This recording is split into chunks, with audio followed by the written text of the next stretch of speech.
Hello, welcome to another episode of the Horror Vision Presents Sticks and Stones, a folk horror discussion. My name is Sean. I am Anthony the Annihilator. I'm John. I'm Tori. sorry. I'm Ray. Got his alphabet. And today we are going to continue our conversation about just what exactly folk horror is, because if you've listened to the previous episode, you know we're really kind of on a mission to decode this. It means different things to different people.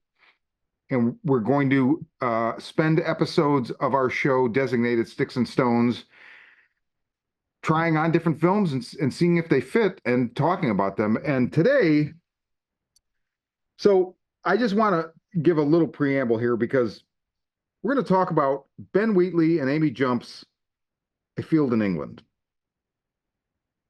And I'll just say this is my own personal opinion. This is not a horror film, No. folk or otherwise. So, however, I feel like this film dictates that we have a discussion because there is an element, I think, that we can use to start to define what folk horror is, separate from horror. And that's the occult, especially in movies that are historical, because this film takes place in 1648, and anything like a scrying mirror or anything with any occult connotations would have been horrific to the common people.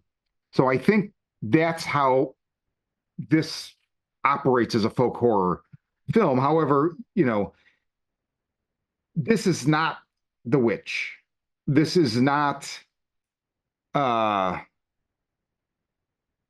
of the other movies we've talked about. This is, I mean, it's almost a British comedy it's in a way. And I don't know, I just want to open it up. So, guys, to talk to me about Ben Wheatley and Amy Jump's Field in England. Well, I mean, tripping balls is scary enough for people back in that day. Yeah, where do I begin with this? I mean, it's like, people, a lot of people have described this film as essentially Apocalypse Now with flintlocks and blunderbusses, but and I definitely see where that is, but Wow. it's essentially it's That's perfect. I mean, the witch transported me back, and what we watch, the Lypterica transported me back. This is a film that doesn't transport me back at all. It's just a bunch of weirdos doing some cosplay in a field in England. And I actually, after I watched this, I actually rewatched some of the scenes with our four main characters jaunting around through the field in England, listening to the theme song from the Monkees while watching this. But it's so, and it worked perfectly, but that's okay because, it just the way it works on this level, it works on, this sort of Freudian sense of playtime, because it just reminded me of a bunch of kids playing commandos and other war games in the woods, and where that takes your mind. And when you eat a whole bunch of mushrooms, and you're, in, mid 17th century England, where that takes your mind too. So, in some ways, it, with the hallucinatory fever dream that you go into in this film, all of those elements, they seem to kind of come together and work. I think that's my opening salvo here. Anthony, I think you just watched this either today or last night. What had you seen this movie before? Not since I purchased it several years ago, so it's been some time.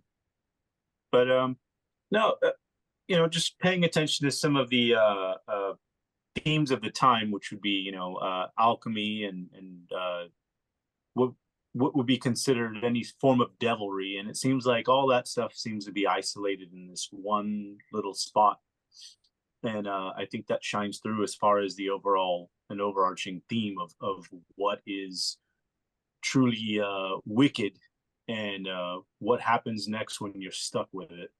So I think that that comes through quite well. And there's a small bit in it with a rope where I'm forced to kind of figure out what the hell is actually going on. And to some others who were probably under the influence watching this film, it made a lot more, because I got to tell you, there's so many moments in here where I just don't understand what's happening. But I mean, I was able by the end to formulate kind of what the working themes were for the film. But yeah, it's definitely an odd one, but I did enjoy my view experience. Talk about that. Talk about the working themes that you formulated. Well, one of the ones is basically, we have our character who has basically stolen alchemy paperwork from another alchemist, and they have to summon him somehow, and this is where the rope comes into play. And there's this odd pillar in the ground that apparently it's attached to, and the men are forced to pull it up and pull and pull and pull, and then finally they basically, in my idea, pluck the devil from the ground, which is pretty interesting. And then you've got this interesting thing that he does over and over, where he's trying to basically indoctrinate and use you for, well, basically to do his bidding. There's this great line in it: "Open up and let the devil inside." Like that thing is, that's haunting in itself. And it's said several different times and utilized in different ways, and each time it happens, something quasi horrific happens. There's a bit where they dig up it's a skeleton, right? But now we're questioning whether or not this is purgatory, and they're in an endless loop of life and death, and just basically digging up their own corpses over and over again. And so then you tend to question, well, what are they being punished for? In using Judeo-Christian values, you would deem one of these men is an adulterer who goes out and continually abuses his body, and eventually you get a good gander at what he's abused. That's right. It's a great scene in itself. And those who follow blindly but claim ignorance, and ultimately end up doing the work of the devil. And then you have another alchemist himself, who is not worshiping, but using a different idol, and then one who directly serves the devil. So there's, like I said, those elements are in the film, and that's kind of what I took away from it. And anyway, that's what I deduced by the end of the film. Those seem to be a thing of that period that were just deemed, those things are deemed evil. And so that's why I feel like that is what encapsulates the horror of Yeah, the nature of those men. And that's my rant. Ray, how do you feel about that? I think there's a lot of what he said that is very accurate. I chose this movie because I saw this about, I think maybe like 2 or 3 years ago. I think it was honestly during COVID. Great choice, by the way. Excellent film. Yeah. No problem. And I was just like, I liked it, but I was like, and I had difficulty with it the first time. Like I think I was a little bit tired, so I kept falling asleep. So I kept going back and kind of restarting. And I was very lost as to what the whole film meant the first time I watched it. So I was like, I'm gonna talk about this. I want to get more ideas and more opinions. And the second time I watched it with subtitles, which was an infinitely easier viewing. It's a must. I would say it is a because must. I watch everything like with I did the subtitles. same. Well, I don't even understand how people could have seen this in Peters and then been like, "Oh yeah, I got the whole movie," because even if you're paying a lot of attention, like it just the language is so dense, um, which is impressive in and of itself. Like I don't know if necessarily people in that time period spoke that way, but it's a possibility because it's one of those things where like I heard a comedian once refer to the concept of, how some guy writing home on the battlefield of like the Civil War would write to his girl back home or his wife and be like, "Oh, I saw the sun come up over the Georgia hill and I thought of you. It reminded me of the days when we took long walks along the, just very flowery and poetic language." And then some guy writing back here now is like, "I miss you, boo." And like, it's like, Yeah. we, and it's crazy because someone who like didn't have an education and just adapted to how people spoke in that period would have a greater uh fluidity and grasp of language than someone who's like taught in school and educated Yeah. and have as great a vocabulary. But that all being said, like watching it that way, a lot of it became a lot more accessible. I like the concept of maybe they're in some kind of purgatory because it does explain. I was trying to grasp with why people kept coming back alive. And it's either that or there's a possibility because at the end it's only those two characters that were his friends, so-called friends. And that is that maybe that main character is a lot more powerful than he actually realizes. Because I wish I could remember the names of all those characters right now. I can't off the top of my head, but the basically, we'll just call him the devil. The character who is O'Neill. referred to as O'Neill. Michael O'Neill. Smiley. Thank you. Yeah, And put some O'Neill. respect on his name. And what is the other guy? The main White character. House. Whitehead. White House. Thank you. And Whitehead. then Whitehead. Trower is the other one, right? Is Trower? that Trower. is that like the fool? No, It's- that's Friend. Jacob Oh, and okay. Cutler. Friend Jacob and Cutler. and- Okay, Yeah. thank you. But Whitehead is actually, I think the reason that he wants Whitehead so much is because Whitehead is actually a lot more powerful than he realizes. yeah. And I think that whole scene, like at first I was like, is he just tripping out? Like the whole thing with that black like sky or whatever you want to call it in the air. And when I thought about it more, I think it's like a mirror. It's like a Scrivener mirror. And like It's the he endless. doesn't, or that, I mean, he does like maybe he doesn't actually need a physical object. Like the world isn't. Like he's so powerful in potentially his abilities that's why he wants him so much, and that's why he like uses him to try as like almost like a dog to find what he's looking for. But it's because he even can realize like this guy has more power than he knows, so I'm just going to use him and hope that he doesn't get wise to it. I mean, the other thing that I think about with especially to go into that idea is that there's that whole scene where he hiding in the grass, the tall grass, and O'Neill is arguing with his manservant and ends up shooting him. But the whole time, like there's that wind, and if you pay attention, like Whitehead is like chanting or something the entire time, and the moment that he stops chanting, the wind stops.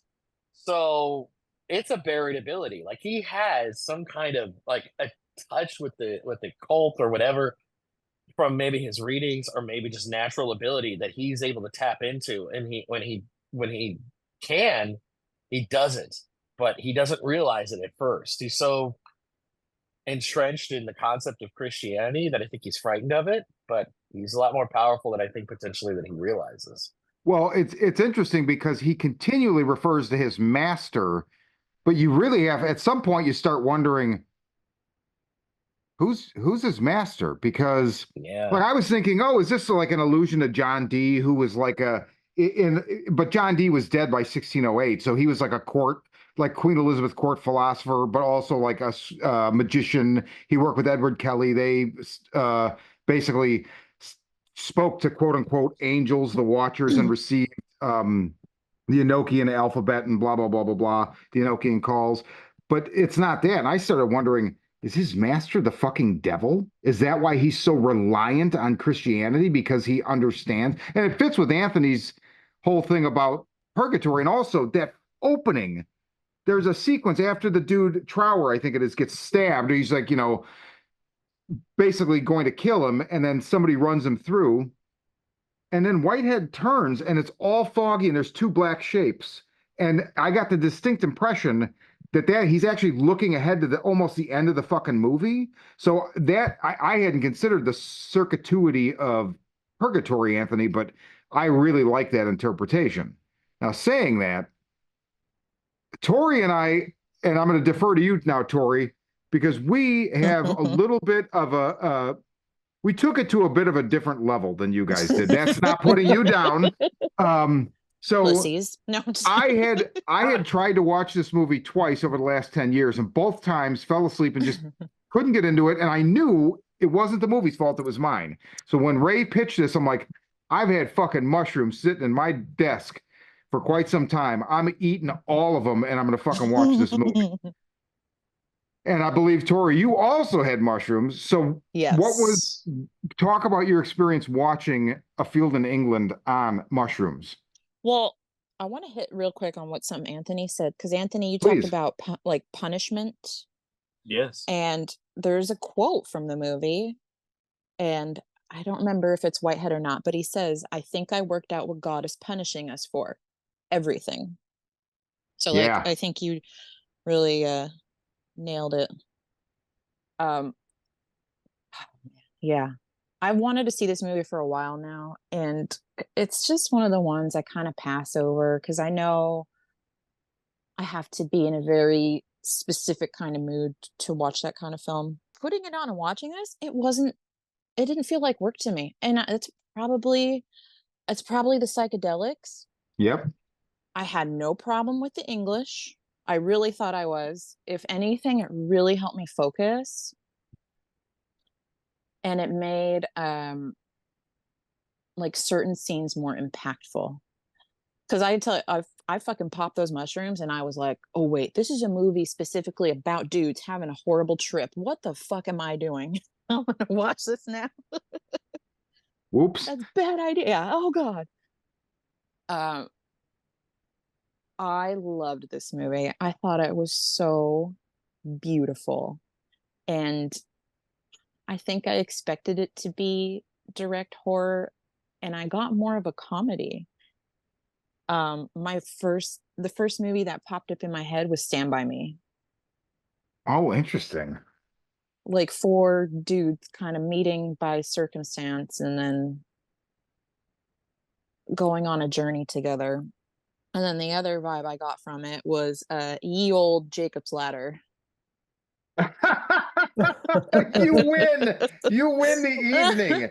Well, you and John, it's a tie because I really like that Apocalypse Now with Flintlocks and Blunderbusses. I can't But beat fuck that, yeah. John. Ye That's Old Jacob's Ladder is up there. Holy shit. because that's like the vibe I got. Okay. Oh my God. I don't know where to start, but like the whole scene where O'Neill tortures Whitehead into becoming a fucking divination rod Mhm. and he runs out of the tent. You guys, I cried. I fucking sobbed at that scene. The whole Wow. thing, I thought it was just Wow. so beautiful, and I knew what he was doing. Oh, I'm tearing up thinking about it. I love this movie, you guys. I like too that I'm not sure if what I saw was real or not. Because part of me thought I had it figured out, and then I started, re-examining things. I thought maybe okay, it's just a bad trip. These guys die. Yes, Whitehead is really a powerful magician and he doesn't realize it. And the mushrooms at the end kind of open him up and like let that power shine through more. And then part of me is thinking, no, it's not real. Everybody's sharing this bad trip. It's just shitty circumstances that lead them to all these tragedies. And then after that, it was another layer. I'm like, no, they all fucking died in this war. And this is their journey together to the afterlife. And that's why O'Neill has this horrific death, and the rest of them, because they've all kind of atoned for their sins at the end, they all go along with Whitehead. Well, Until, like, Cutler the doesn't, next but part. Cutler Not is Cutler. O'Neill's man, so he's Yeah. he suffers a Forgot similar about fate. Cutler. But Friend and Jacob and Whitehead all, yeah. And what about, like, there's those wonderful, there's three of them, I think, where like there'll be a scene where they're standing almost still, like they're posing for a Yes. photograph. It's like their Nope. paintings. It's like beautiful Yes. Renaissance. It was. Yeah, I love those shots. Oh, It's these interesting shots where he's like creating paintings, he's like paintings in film. It almost reminded me of like plays. Tori, I was actually thinking about that as well with the whole thing did remind me of a stage play, but there's like one shot where, like, where Whitehead is just walking by himself towards the end, and he's just totally blacklit, and he's just this silhouette walking through the field. He's just, and it just sort of implies that just by the end of it, he's just a shell of a person. So, I mean, is this kind of a metaphor for, like, they've stared into the abyss, they've gone to the void, they've been to war, and then it just made me think a little bit more and more about, like, what is the significance behind, like, just what initially kicks things off. We're going to make a quest for the ale house. which is a ruse, right? Like basically Yeah. just a ruse on Cutler's part, but also it almost feels like, I don't know, it reminds me a little bit of like it has like Canterbury Tales. That's the one where they're all like, Yes. you They're know, all it, the pilgrims are telling their story. like it doesn't get there, but it's almost like a preamble to a Canterbury Tales kind of story. And John, like what you just said, where he's like backlit and he's a shell, he's a shadow, and that scene at the beginning where he turns and sees those two dark figures, and he says something like, I forget if it's at that point Jacob or Cutler say like, what do you see? And he's like, just shadows, and then that's repeated a couple times. So essentially, he is reduced to just like a shade of a person or a shadow. And just what they're able to do with so little. I mean, this is because we think of, like, films that are set in the past. They tend to be like prestige picks, and they tend to be quite pricey in how they're made. This was made, I think, for significantly less than The Witch, and set around the same time period. And I think it almost just what it does to us, and it reminded me of this concept called the alienation effect, where a film or a play, as it were, reveals intentionally its economic conditions, and in a way that's politically conscious. Like, so Ben Wheatley is almost like doing what Lars von Trier did with Dogville, in just like showing you, like, okay, here, this is a very low budget film, and in doing so, he's directly calling your attentions to these things, almost kind of like stage plays, Tori pointed out. It really lets you focus on like this acting, this great acting, I Yeah. think, because it's all of that is gone, all that distraction. It reminded me of a lot of that movie Closer with Natalie Portman. Ray, this was a great pick. They used two fields, and there's a thing called the Sealed Knot that is like a historical reenactment kind of company. They use them in the brief scenes where you see other very brief. It's Sealed Knot participants they used, and I believe so. I watched some of the commentary, and I was really hoping for like some deep dive stuff. It's like Ben Wheatley is actually, you'd think he would be a completely like pretentious. He's fucking hysterical. And I forget what movie he's like, the field has a history in cinema. It's like was the car park for like the crew on some other movie. I forget what the movie was.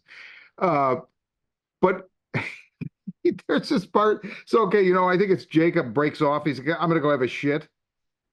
Yes. Oh, it a boy or a girl? I love it. It's like, oh, it sounds like hard work. Ben Wheatley's like, now we get to, something that always bothered me about movies, like 24, you're with whatever the Kiefer Sutherland's character's name is on 24. You're always with him and he never has to have a shit. So they incorporate this. And he said that actor that does that was so method about doing it.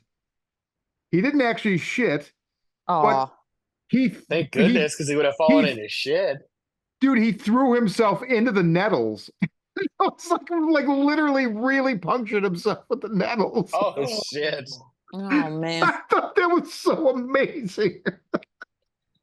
Oh my God. Take that, Nick Cage. Yeah, question for everyone here. I have not seen Kill List. Oh. So talk to me about how this stacks up against Kill List. And I'm just curious if because I'm with all of you on a lot of the themes you're spotting and a lot of what the mechanics of this film are doing. Talk to me how this stacks up against Kill List and if you're seeing like any through lines between the two films. Other than occultism, unfortunately, I think that film tends to be checking off, boxes to basically be formulaic in what modern folk horror is now. So ultra violent, again, dealing with cult activity, et cetera, et cetera, et cetera. I actually don't want to throw too much of it at you because it is worth a watch. Despite those things, it is still quite an enjoyable film. And for a very fun and fucked up experience, like it hits the nail on the head. Go blind. Go as blind as you can. Okay. Definitely. But I mean, unfortunately, it's just one of those things where it's like, if you're looking for something like this, where it's like a slice of history, and much like Leptirica, like some of the last one, like the last one we chose, that's definitely not it. A very modern film, but it is a slice of something very dark and, again, highly enjoyable.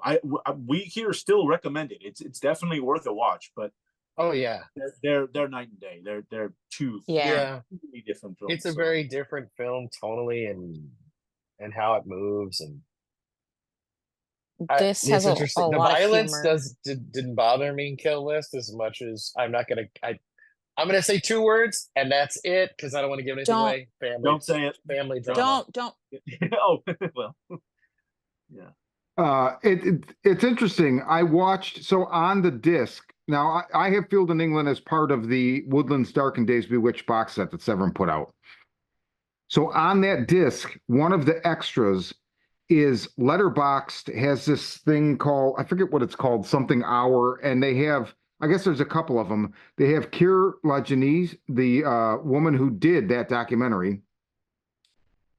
I'm sorry, the box set is called All the Haunts Be Ours. I always mix this up. The documentary is Woodlands Dark and Days Bewitched. So it's the director, creator of that documentary interviewing Wheatley. And she brings up that the two films are often spoken about as if they're companions, and he acknowledges it. And here's the thing. This is a quote. He didn't really like, it's funny when you hear him talk, I feel like I expected him to be very verbose and well-spoken. And I'm not saying that he's poorly spoken or ignorant, but he's very like jovial and a little bit more lackadaisical in his approach to the conversations. And she posits that somebody had written, do Wheatley and Jump feel that everyone is the same person until modernism allows us our own identity via rebirth? And he just looked at her and he's like, what? Yeah, that about sums it up. So on some level, he sees that they are, even though they're very different. But he goes on, I put an audio clip in the group. And, you know what? We'll do Kill List on this show in depth. And I'll quote or stick in the audio clip then, because when I heard it, I was like, holy fuck. It's my favorite Wheatley film still, Kill List. I absolutely adore it. It's not the Meg 2?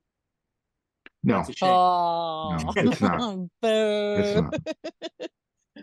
No, I love Kill List. I love Kill List. I watched it for the first time for the Horror Vision. We Yeah, covered it briefly same. in one of the episodes. And again, it was one of those things where it's like, I just finished this movie 10 minutes ago. Holy fucking shit. You know, like it's that good though. It's very intense. Very intense. And no, I love the shit out of that movie. And that you know, had me jump into other films in his library. I still want to see Sightseers. I've heard that's a Yeah, pretty good same. black comedy. I want to check that one out as well. But no, yeah, definitely watch it. And I'm all for covering it on the show here to go in depth. Yeah, definitely. Okay, best line though, you guys. Does it not surprise me that the devil is an Irishman? You're not gonna talk about. There's so many best Oh lines in man. this movie. I love the one where Friend is like, it wouldn't be the first time I've left a wake of indifference behind me. I think that's it. It wouldn't be the first time I left a wake of indifference behind me. There's also like when Whitehead is talking to him and talking about astrology and astronomy, and he's just like, you know, like and he's like, have you never looked up? Oh yeah.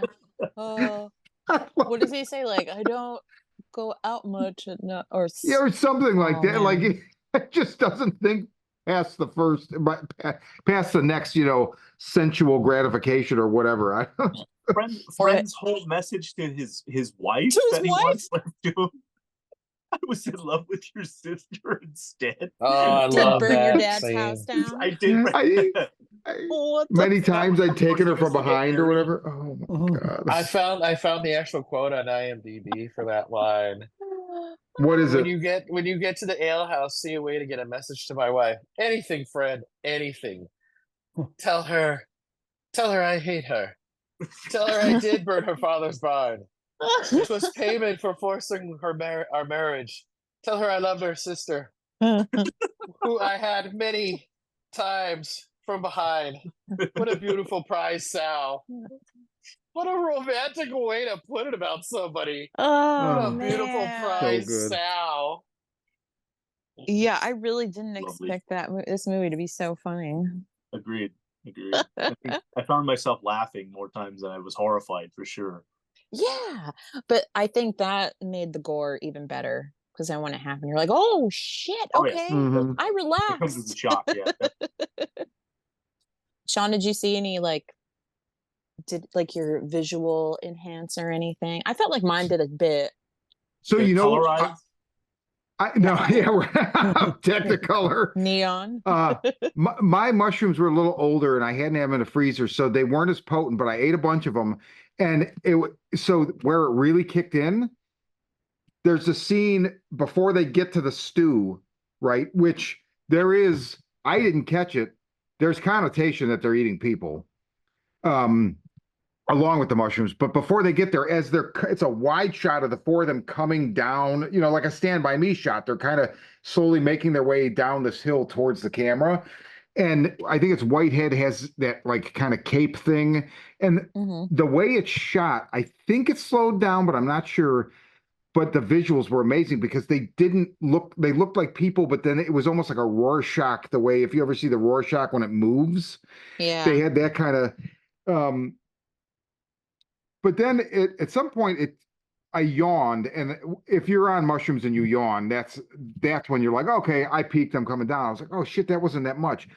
But then a little while later is the scene where Cutler is now digging because he killed what's his name, and he Hmm. comes to the skull, and it's like that happens, and I forget what happens concurrently, and it just kind of like it's a big jumping there's a momentum that starts again very suddenly, and right as it happened they kicked back in. I was like, oh, I thought you'd left me, thank you. Yes. So I felt kind of like they did in a way. I kind of took a similar, like, I don't know, journey. It was interesting. What about you? Did you get any like crazy visuals or anything? Nothing crazy. I felt like I was just like so in trance of it and just yeah, I mean, I had my little blurs and stuff, and I felt like the grass. It was especially cool because it's in the field. you're doing the midsummer grass thing where you're like, oh, Mhm. it's kind of pulsing a little bit. Is that the movie? Is it Mhm. me? I'm not sure. let's just ride it. Yeah. uh just stuff like that. And then just really like when they were doing those pause scenes that look like paintings, and the way, same thing, like the way they moved, you're like, oh shit, it is like a Rorschach. Yeah. And that soundtrack, can we please talk about that soundtrack? Dude, Jim Williams, he's become my favorite fucking composer, man. Possessor, he did The Woodlands Dark and Days Bewitched. He's done so many fucking movies, and it seems like every time these days I'm like, who did this score? It's him. He's fucking Did, great. did he do the Meg 2? That's what I want to know. I don't know. He might have, actually. I don't know. He very God well might have. damn it. No, it was LMFAO. Are they still even around? Oh, I forgot about them. It blows me away Ben Wheatley directed Meg 2. Like, I just find that the weirdest, just the fucking weirdest shit of all time. Yeah, the second one, Ben, not even the first. What happened?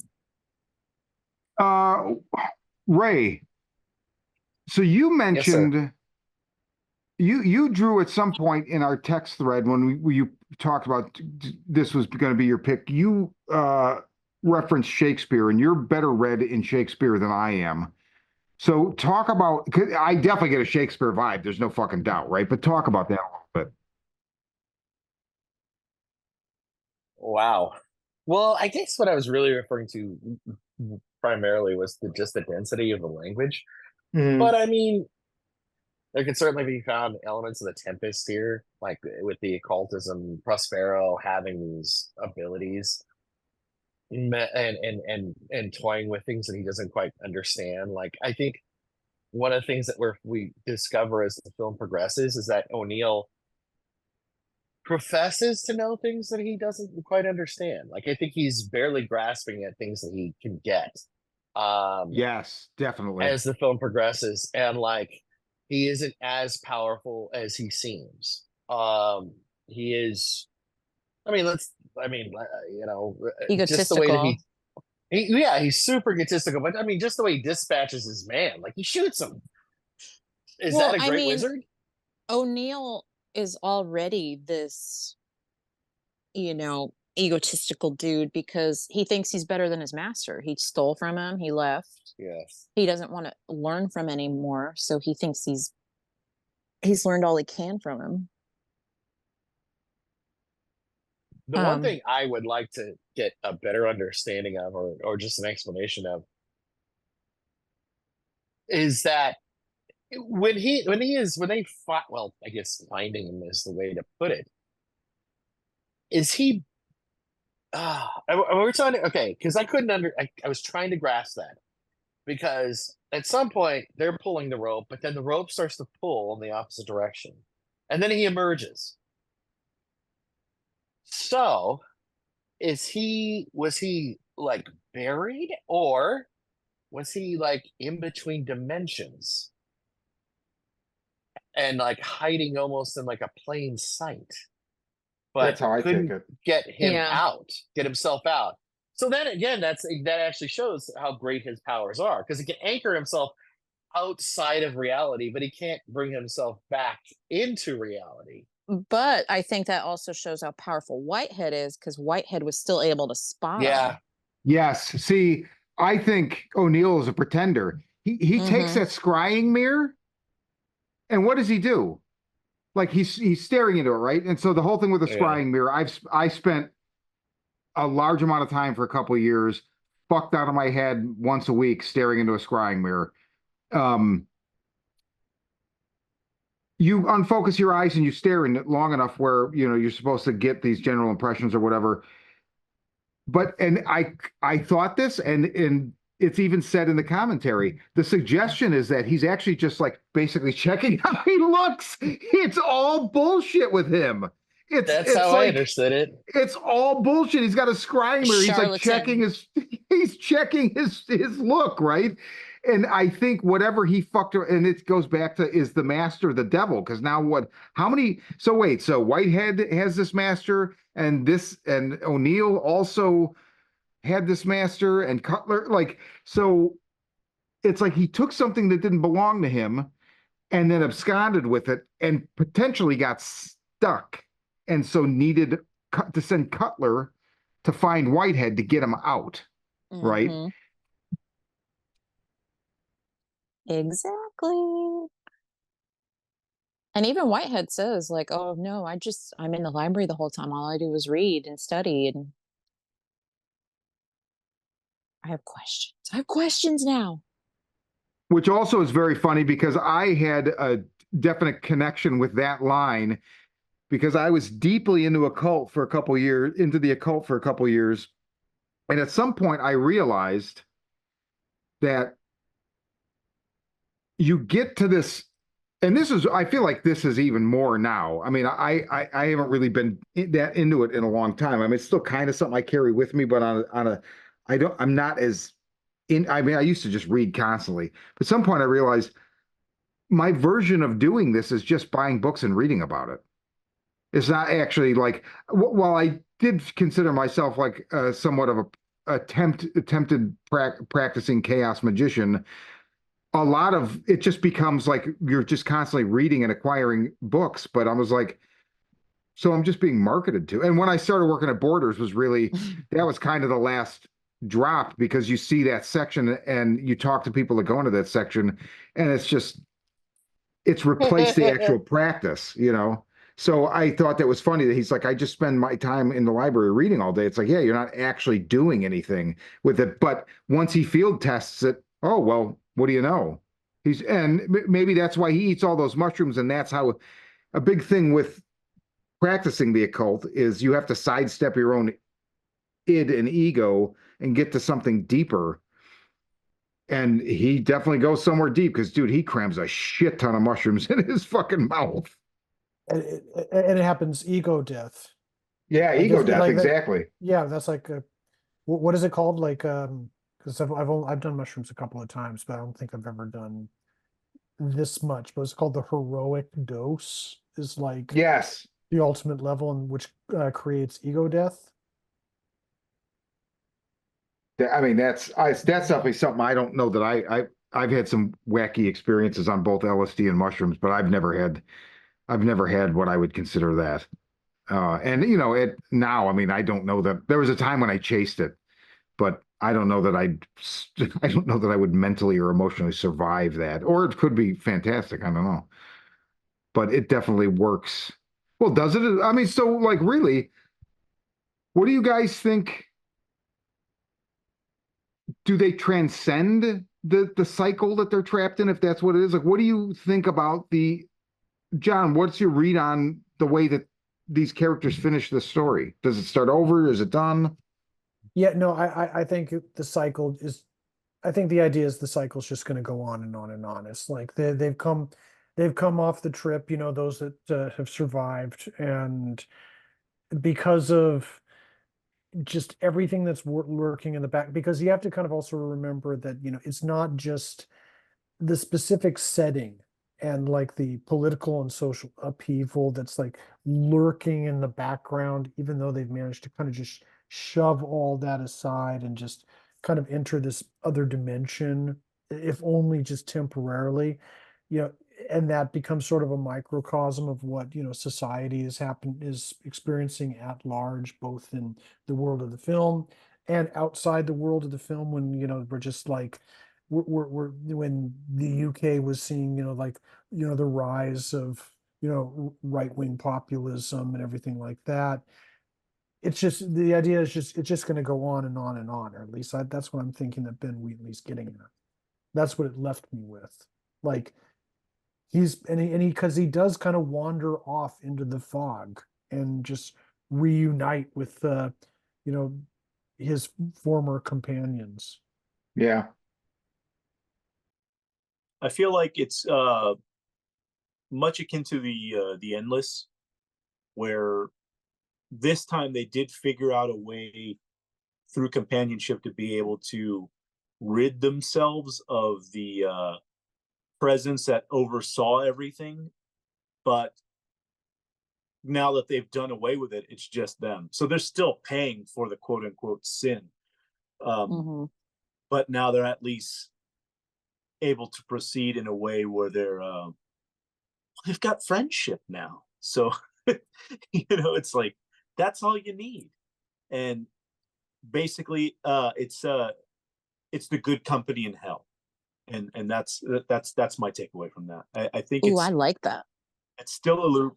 They're not escaping their purgatory, but at least they've got the good friends in hell. So They're evolving. yeah. Yeah, I liked the whole part where Whitehead starts taking all the mushrooms and says something to the effect of like, "Oh, if I can't beat the field, I'll become the field." It is totally to me like evolving, getting to that higher level, um, and then him really realizing his power and what he can do. And yeah, the ending to me really, yeah, just gave me almost a sense of hope. Like, okay, yeah, they're in a shitty situation, but at least they are kind of learning and being introspective and realizing like these are what my problems were. Okay, I need to fix it. And at least I have you guys now. Yay! Friendship is magic. And no matter what, the guy still has hemorrhoids and VD, so it is what it is. You know what? I don't want any friends that don't have either of those. So Fair point.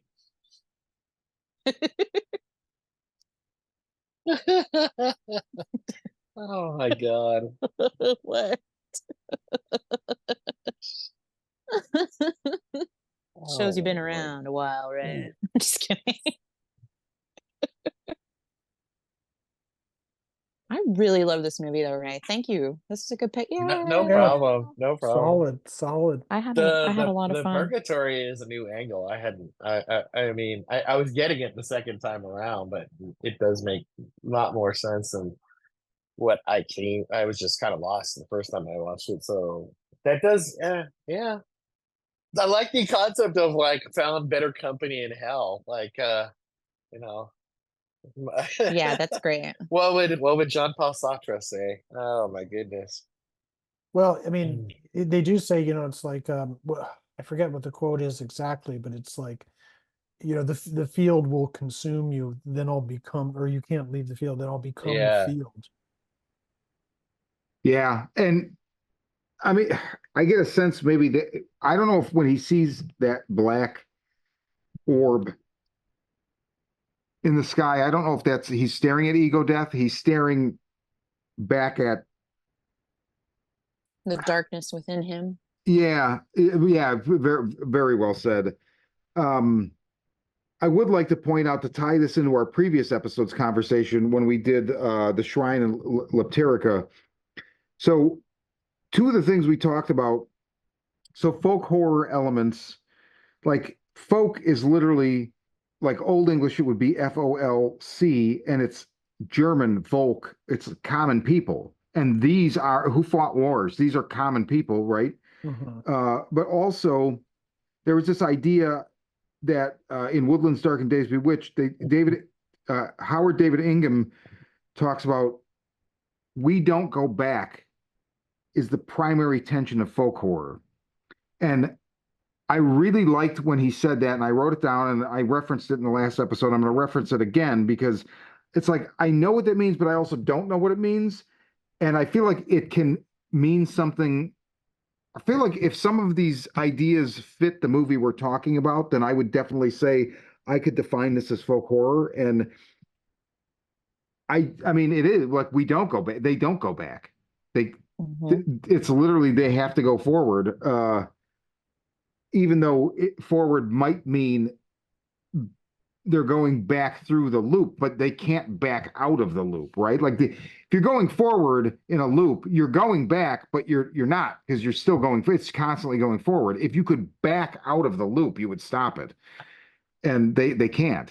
So I think that man, it's just really really interesting. This one's gonna be really fun for me to like rewatch and really pick it apart and just like sober. I think started watching it again multiple times since last Friday when I watched it on mushrooms. I'll tell you right now, the first 5 to 10 minutes is way denser than I remembered it. Like last night at like 3 in the morning, I was watching it and I just kept rewinding the opening because I like it's interesting the way they bring people in because it's Whitehead and I think that's Trower that's on the horse, and Whitehead's like, oh, please don't let him find me, please don't let me find him. And then it's Cutler that comes along, and I had remembered it being Jacob. But then it's like Cutler sees Friend who's dead, and he takes a pipe out of his pouch and he's looking at his shoes to see if they would fit. Then he comes over to Whitehead and gives away his position to Trower. And then Jacob comes in and starts also going through the pockets of Friend. And so that's where they all meet. But there's a couple shots that are really like when Trower is reaching, he gets run through from the back, and then ultimately Cutler kills him as he's still trying to advance on Whitehead. And then there's like a shot where they do his Trower's dead and his hand is pointing towards Whitehead, and you see this ring on it. And then later, a few minutes later, you see Cutler cut his finger off and take the ring. And then later, he offers that as money to I forget which one. It's probably Jacob and Friend. He like throws it on the ground, like Take your pick. Yeah. take your pick. Yeah. Which now I want to know where I was assuming those were all different rings and he had raided a bunch of corpses, but maybe they're all the same ring and he's just gone through this and kept each one somehow. Oh shit, like a time crimes thing. Yeah. Whoa, you just blew my mind. Whoa. I feel like this movie, so the mushrooms definitely made it so that it broke the ice with the movie. It doesn't feel like work to me now. But I will definitely tell the viewers, even if you're familiar with Kill List and some of his other movies, like there's also a through line that Kiera Janice brought up within the Earth. And I was originally going to suggest maybe we should do that too, but we'll do that separately. But there's a definite through line. It has to do with the fungus, right? And they referenced a book called The Creeping Garden. And the idea that there's a theory that all the fungus you see in the United States on North America are the same organism. It's just underneath they're the same and they're coming out in different places, right? Because it's been proven that mushrooms can communicate across great distances like fungus can. And that's mind-blowing, but like it's been proven. And also I've had experiences. I mean, I took a shit ton of mushrooms one time in Vegas and just walked around Vegas for hours with Steely Dan Asia on my headphones. And I tell you right now, it was like a Terrence and Dennis McKenna thing where I'm pretty sure the mushroom was talking to me. It wasn't like I heard a voice like, "Hey, buddy, how's it going?" But I was seeing things and I was making logic jumps that I'm like, I wouldn't have made that logic jump. Something made that for me. I don't know. It was fascinating. Whatever. I mean, drugs, right? You just dismiss it as drugs, I guess. But I don't know. Okay. I was like, That's fuck, interesting. I was like, these mushrooms are helping me speak Shakespearean English right now. So let's do it. Yeah. I understand everything.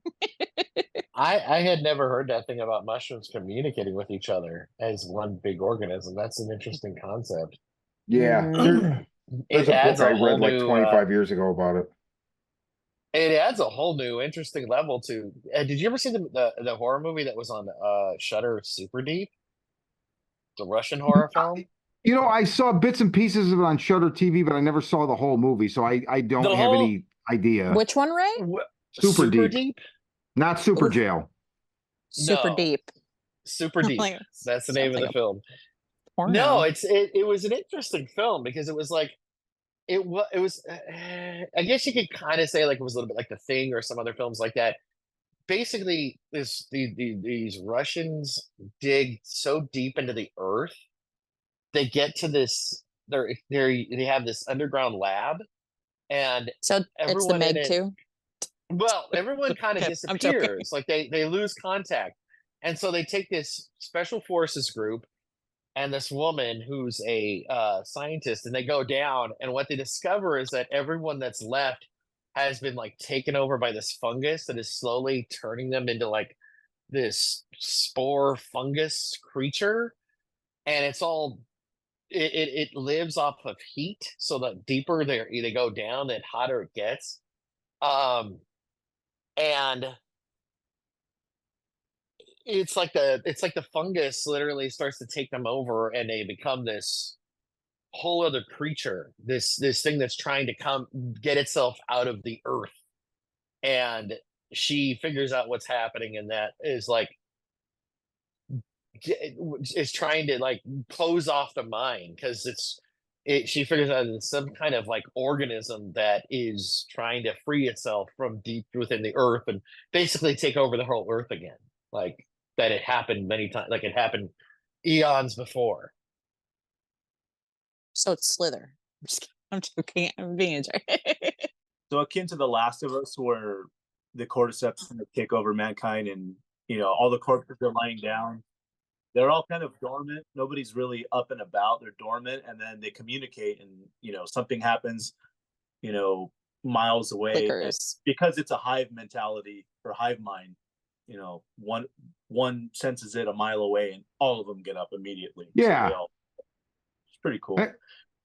It's funny. There's actually a subgenre of mushroom horror now. Now that we're talking about it, yeah, especially, yeah, there's a subgenre of mushroom horror because, yeah, Last of Us, the girl with all the gifts, Fungi frights. fungi What? frights, yeah. Shrooms came out. Well, I haven't seen that. That looked well, maybe it would fit in. I guess I shouldn't discount it till I've seen it, but I didn't. I always thought the trailer looked pretty bad, but it's a thing. Interesting. All right. Make it a point to watch all fungi frights now. Make a list. Are we ready for final thoughts? Any points anybody wants to bring up that they didn't make about this film? Bring on final thoughts. Bring them on. Final thoughts. Yeah, Ray, thank you for introducing me to this film. I had almost seen this film when it came out in England, because that's where I was living at the time. Wow. I would have loved to have done that, and I think it was interesting because they had just discovered, I think it was like the bones of Richard III in like some kind of parking lot behind a church. And I think it would have been kind of interesting to kind of like to see the film at that point in time. But I'd heard about this film for quite a while and for so long, and then I was like, okay, yeah, I'm gonna watch this film. And yeah, I ended up watching it twice. And yeah, interesting. Interesting suggestion. Love it. Thank you, Ray. No problem. I picked it because, like I said, I saw it. It was one of those things that kept popping up. I mean, during COVID, I spent a lot of time. Like, I think every day I committed myself to watching something new that I hadn't seen. And because of that, I was clicking off things that were on my list. And like, when you're looking at folk horror, like Ben Wheatley's name comes up. And I saw Kill List because Sean recommended it. And then I was like, oh, the other thing he's really known for is A Field in England. So then I watched it then, and I was like, oh, wow. I'm not ready for this. So when this came up, I was like, I want to watch this again. And I want to get more eyes on it so that I can get more perspectives. And this has been fun because I got to get more perspectives. Sometimes it's always good to hear what other people think and how they interpret and how they feel about something. And then you're like, oh, okay, I didn't think about it that way. I was so locked in on how I understood it that now this makes a lot more sense. Yeah. Anthony? Thank you all. Yeah, thank you. Just that the film leaves me with a tad of hope at the end. Now with the main antagonist out the way, and you could call it a loop cycle where Whitehead is able to used basically infinite time to hone his skills with like all that stolen material, that there's a chance for escape, that there's a chance that the three companions will find a way out. And that's not the movie we got, and maybe that's the angle that it went toward, and that's what I hope it went toward, you know. And they all got out and went and saw their friend went and saw his wife that he hates, and, and everybody went off and did what they were supposed to do, and They got to continued. the Hey, ale hey. house. Yeah, If they got he to the ale escapes, house. they got to the hooker. ale house. If they escape, I think he hooks up. I hope he hooks up with the sister. Quite honestly. You know. But I think that's the lasting impression that I get with the film, is that there's an element of hope that maybe there's a way to escape, and I hope they found it. But Yeah. all in all, fantastic film. Again, Ray, thank you for choosing this one. I'm glad I was able to sit down and revisit it. Have owned it for many, many years now, and I'm glad to crack that sucker open again and watch it. So yeah, thank you. Awesome film. No problem. Yeah, thank you for essentially forcing me to watch this finally. I'm not the biggest fan of any kind of period piece, and I think if you feel that way, you'll really like this. Because I'm not a big fan, and I really love this. I really want to pick it apart again and just see all the things I missed, or just now with everybody's perspective, just to see what you guys are seeing. But yeah, Anthony definitely get like a sense of hope, like hopefulness, and more because they found friendship within this screwed up situation. They found each other. Now they have the strength of three. And like you said, they brush off that final bad guy. Yeah, really, really like this. Thank you so much, Ray. No problem. I'll just finish by saying I fucking love Michael Smiley. I love everybody in this movie, but I love Michael Oh. Smiley.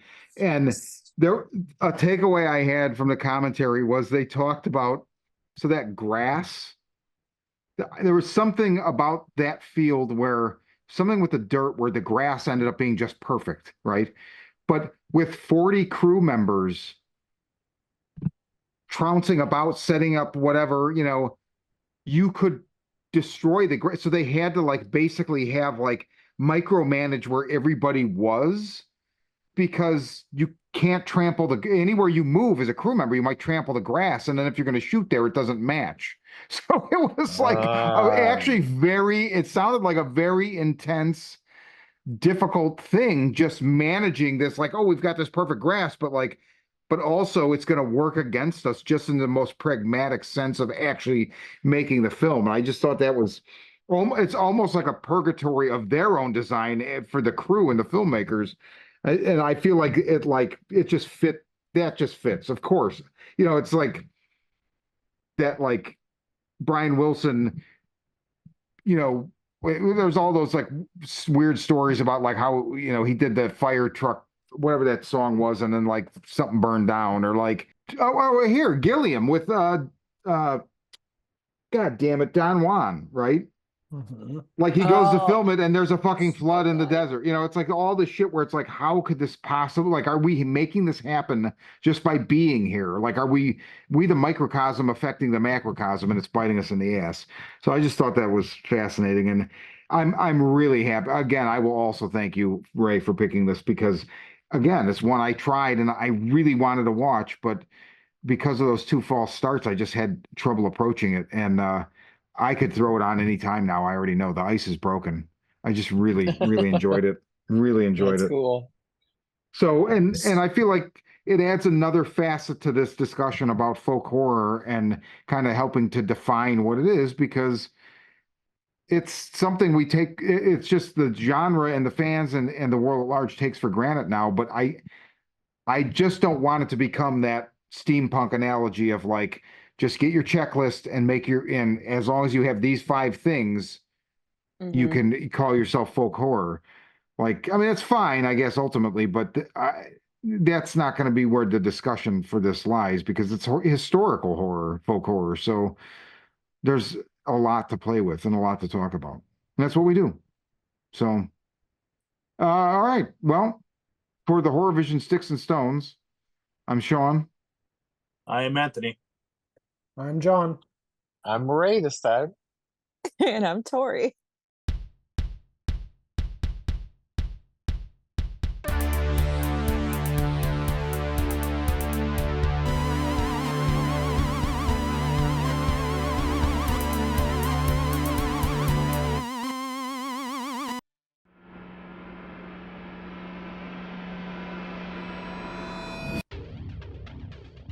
A pandemic of violence floods the streets of major cities as cases of the media-dubbed murder virus, MV20, soar, causing those infected to go on killing sprees.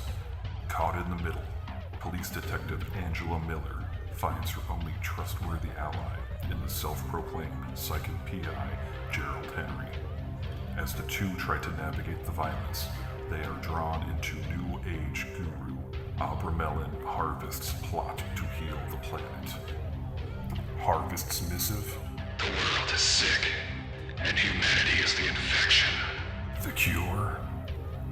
Murder. From the twisted mind of Sean C. Baker, author of A Collection of Desires and Shadowplay in Book 1, Kim and Jesse, comes his most vicious novel yet, Murder Virus. Available